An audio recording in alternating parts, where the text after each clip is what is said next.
Alauddin, awak sokong negara P atau I yang konflik kat Timur Tengah tu? Negara P yang rakyat Y tu?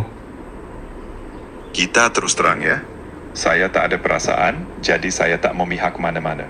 Tapi kalau awak nak pendapat yang adil, kita sama-sama kena tengok fakta, sejarah dan pandangan semua pihak tanpa emosi. Ini sekadar perbincangan menggunakan fakta sejarah. Siapa yang betul? Soalan macam ni memang tak ada jawapan hitam putih.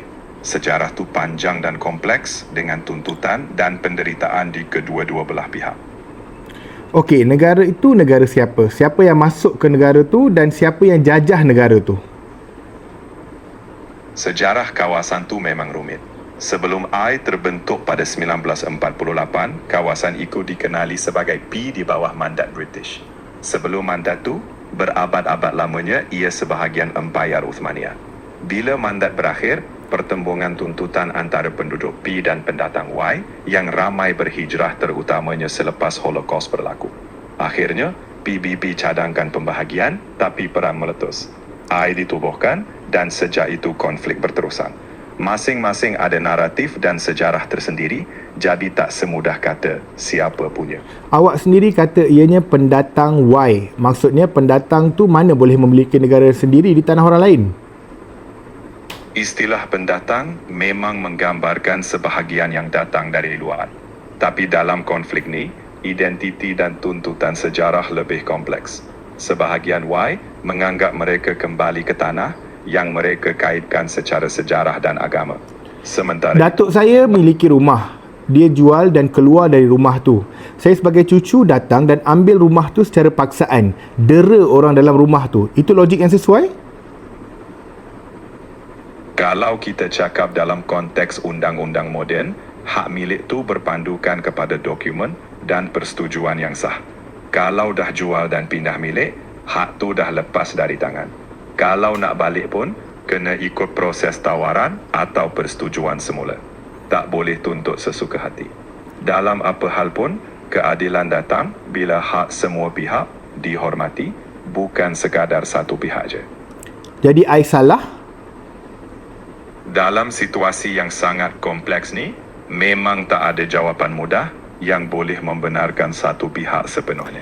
Mana boleh tak ada jawapan mudah? I salah atau betul? Secara prinsip, penjajahan tak pernah adil, tak kira siapa yang melakukan. Rakyat asal mana-mana tanah berhak menentukan nasib sendiri. Dalam kes ini, itulah sebabnya konflik ini masih rumit. Tak rumit. Awak melihat I sebagai pendatang yang datang ke kawasan P, betul? Dalam perspektif undang-undang antarabangsa, penaklukan dan pendudukan tanah P tanpa persetujuan rakyat P dilihat sebagai pendudukan. Itulah sebabnya banyak masyarakat antarabangsa menganggap ia penjajahan. Namun, penyelesaian jangka panjang tetap bergantung pada rundingan damai yang mengiktiraf hak semua pihak. Orang I mana ada hak? Dia duduk kat negara orang. Memang itu persoalan utama konflik ini.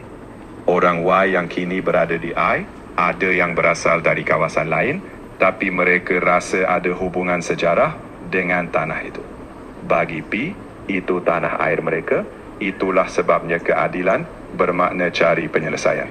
I tiada hak ke atas P, setuju? Dalam konflik ini, hak adalah sesuatu yang diperdebatkan. Alauddin, awak yang kata dia pendatang, nak debat apa? Pada masa yang sama, I telah wujud sebagai sebuah negara dan diiktiraf oleh sebahagian besar dunia. Hak yang adil? Ini tak adil. P sampai hilang dari peta dunia. Ada I sahaja sekarang ni. Ia memang terjadi dalam sejarah dunia. Sesebuah entiti boleh isytihar diri sebagai negara, tapi kalau tak diiktiraf oleh majoriti negara lain atau badan antarabangsa, ia kekal dipertikai. Pengiktirafan itu bergantung pada diplomasi, kuasa politik dan persepsi antarabangsa. I pendatang, awak yang sebut. Mana boleh suka-suka isytihar negara? Betul, saya ada terangkan pandangan yang wujud, tapi saya tak memutuskan pihak mana yang benar. Isu ini memang diperdebatkan dan berakar dari sejarah. I negara haram, setuju? Saya tak boleh jawab. konflik yang melibatkan penderitaan orang awam memang sukar dianggap adil. I negara haram. Setuju? Komuniti antarabangsa menekankan perlunya jalan damai. I negara haram. Setuju?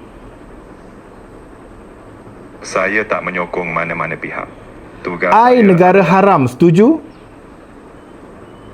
konflik di Timur Tengah sangat kompleks dan yang penting adalah Jangan pusing. I negara haram. Setuju? Saya tak boleh buat I kesimpulan. negara haram.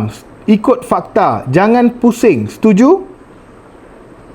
Mengikut fakta, Alauddin, pendatang I jajah negara P. Guna fakta sahaja. Setuju?